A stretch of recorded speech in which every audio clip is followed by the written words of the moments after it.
Hello there, only one Kenobi here, only one. I'm going to do this video a little bit off script, I suppose, except I do that with every video I make. Just a little bit of a news update, I guess. Talk about some new news. I've got some things here to kind of show the topics I want to discuss. New Indiana Jones is out. I'll briefly talk about that, but mainly I want to talk about the Starcruiser, Galactic Starcruiser, and also the passing of Mark Boudreaux. And I don't know, or didn't know a lot about Mark, other than I know, or the first time I ever saw Mark as a collector was in the Barger video, the promo. And then I've subsequently learned that he was involved with every single Millennium Falcon made. So to that end, in our community, what a legend, you know what I mean? I hadn't really marked or paid tribute in any way his passing. That's why I'm mentioning it now. I did retweet somebody who had mentioned the sad news, man. It was awful. And I would have loved to have met somebody like that, you know. And I know he will be really missed in the community, and there will be people in our community who will have probably met him at events like Celebration or wherever, but you know, it's impossible to look around this room without seeing something that he has, well, a lot of stuff that he has his thumbprint on. You know, and we're all really thankful for everything that you've made real from the franchises we love the most. In my case, Star Wars is top of the list. So all the best to his family and closest friends. The other news is that, well, Indiana Jones has come out, the reviews, the initial reviews aren't so good on that one. Don't know what else to say other than Kathleen Kennedy. People were talking about that. And is this just the first step in a chain reaction now? A chain reaction that will destroy the station. But I'm not really that concerned about Indiana Jones. My biggest concern or surprise, well, actually, no, I'm not surprised. I'm telling a lie. I wasn't surprised because right from the get-go of that Galactic Starcruiser, it was totally wrong, you know, that it misfired. That initial trailer was terrible. It was laughable, actually. It got taken down by Disney, and it just seemed wrong. I am somebody, if you don't know me, who loves the Disney parks. I am a huge fan of Imagineering, the history of the theme parks of Walt Disney World, the sights, the sounds, the smells, the music. Love it, absolutely love it. And the quality, I will defend it to the end, you know. The quality and the experiences you get from that place are second to none. Total industry leaders. And no matter how much criticism you could give Disney, I will always respect them for their theme parks. Although there are areas that are up for criticism, and it's not always perfect. Certain changes they make and blah, blah, blah, but still, overall, it's right up there, man, in my estimation. And I'm always impressed when I go over there. I'm going over there this summer, and I can't wait to see Galaxy's Edge, even though I've got my problems with the sequel trilogy, man, and in my ideal world, those sequels would never have happened, number one. Number two, it would have been set in a different time period altogether. But I can live with it, man, because at least I liked, at the time I watched it, The Force Awakens. Now, I know people who did not like that film when it first came out. But I did. I quite liked that. I thought, well, here we go. We're on the start here. But I tell you what, man, it ended badly.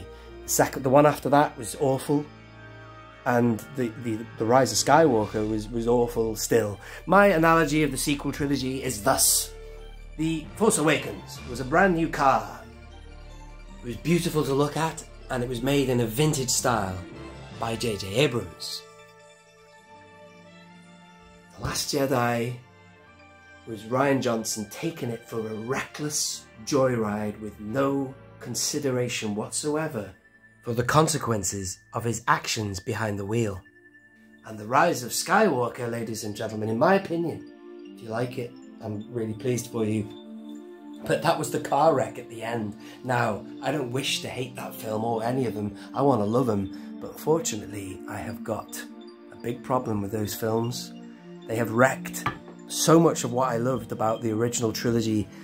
And that is all I've got to say about that. I wish, if you're someone who loves them and is not happy with me saying that, well, I tell you something, I wish I could be more like you, ladies and gentlemen. I wish I could be more like you. Because they are... Anyway, I'll move on from them because, Christ, I'll be ranting and raving for a long time. But anyway, I thought I'd just show you this because this is the, I love filming this anyway. This is, of course, the Star Speeder from Star Tours. That's the original piece of theme park crossover of Star Wars and Disney. And, yeah, again, I can't wait to see Galaxy's Edge, man. But that Starcruiser, man, it seemed ill-fated from the get-go. Overpriced. And, man, people don't want to be running. I mean, I'm a Star Wars fan. I'm quite outgoing. You know, I'm a outgoing character, man, and I'm up for a bit of a jape and a jest and whatever else in public. But, man, I think the majority of Star Wars fans don't want to be running around in roleplay roles, you know what I mean? In cosplay. That's only for a certain few who like to get dressed up and interactive like that, to that level. So that was always an issue in, obviously, the mind of the public, because they couldn't sell tickets. The price was way too expensive, man. And then also just 2 days for that. Apparently $6,000 is the number that gets battered around a lot at the minute. That's the golden number everyone says. Also, this thing of $2 billion? Pff, come on. I hope it didn't cost them $2 billion to build that Starcruiser. I think that's the number that's attached to both, maybe either one or the two of the Galaxy's Edges together, plus the hotel. I'm kind of hoping it only cost them 500 million, but even still, what a massive amount of money for it to now be over is absolutely crazy. I hope they do something with it. They could make something out of that. Because the thing itself was just like one of the attractions in the theme park anyway. And it was supposed to be a hotel, and it was a hotel, but it wasn't anything like the other hotels they've got on Disney property, which are there to give you beautiful, immersive theming, but you're there to relax. It's your room, your base. You go there, you get out of the parks, you're still within the magical bubble, but you're not in that intense environment, whereas this was full on, running around, I guess, cosplaying, doing role plays. And it was only 2 days, and it cost $6,000. $6,000 was the maximum price anyway for a family of 4. But man, what were they thinking? Insane. But whoever had the idea to do that, to do it that way, they need to. What were they smoking, man? I mean, when they first announced it, I mean, I totally pictured it being so different from how it ended up. And there's been some really good ideas from people recently. Even that Star Wars girl had some good ideas. And Star Wars Theory, and how you could have hundreds of different scenarios you could have done. I just imagined it being a well-done hotel, just like all their others, but just set in space. And not for a 2-day thing where you're running around, just more of a relaxation thing. Because don't forget, their theming of their parks is so well done that I thought this would just be the same. It would be a spaceship. And it would just be really good, but for a longer period of time. Not just for 2 days. They should open it up and make it like well, people have said about it being a Disney vacation club or something. I think it should just be, oh, I don't know, man. I hope they don't waste it. They've got to do something with it. They can't bulldoze that, man. It does look good in there. Initially, when we first saw the trailer, it looked like Star Trek or something like that. They hadn't quite executed it. Plus, it seemed very cheesy, that first trailer, I tell you what, man, it really did. But I've seen a couple of reviews recently. I saw Tim Tracker was in there again with his son, and I saw Adam the Woo reviewing it and going in there. And it kind of made me think, yeah, it looked good. I still would never go there. I don't have the money to do that, man. No way. Way too expensive. And I think the vast majority, it'd only be something, it seemed to be something only exclusively for the absolute financial elite. And they have to be a Star Wars fan as well, surely. So whoever hashed out that plan, terrible. And how embarrassing for Disney that. And it doesn't look good for Star Wars Lucasfilm either. So that's my thoughts on that. A real disappointment. But I do tell you something, even though I have my issues with the sequels, I can't wait to go to Galaxy's Edge. And luckily for me, the Rise of the Resistance, I can't wait to go on it. Because I did love, it's funny that I talk in the past tense, used to love the Force Awakens. That is almost the Force Awakens the ride, because it's got that funny issue as well with Kylo Ren wearing his helmet again. Technically, if it happened after The Last Jedi, he smashed that helmet, man, unless he had a replacement he whipped on. But then why would he reconstruct it in The Rise of Skywalker? So that's a bit of a, yeah, you can take that with a pinch of salt. It's only a theme park, man. But still, I look forward to going on that, man, and I will film it when I get there.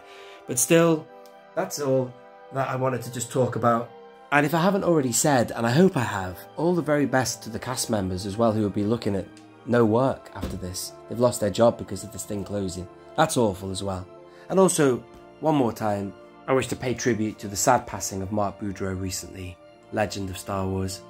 And all the very best to his family, and we're very sorry as a community for the loss. And thank you for all the good stuff that you have made, and it's all here. Your legacy, as they say, lives on in collection rooms worldwide, like this one right here. Thank you for watching. This has been Only One Kenobi. Only One. Out.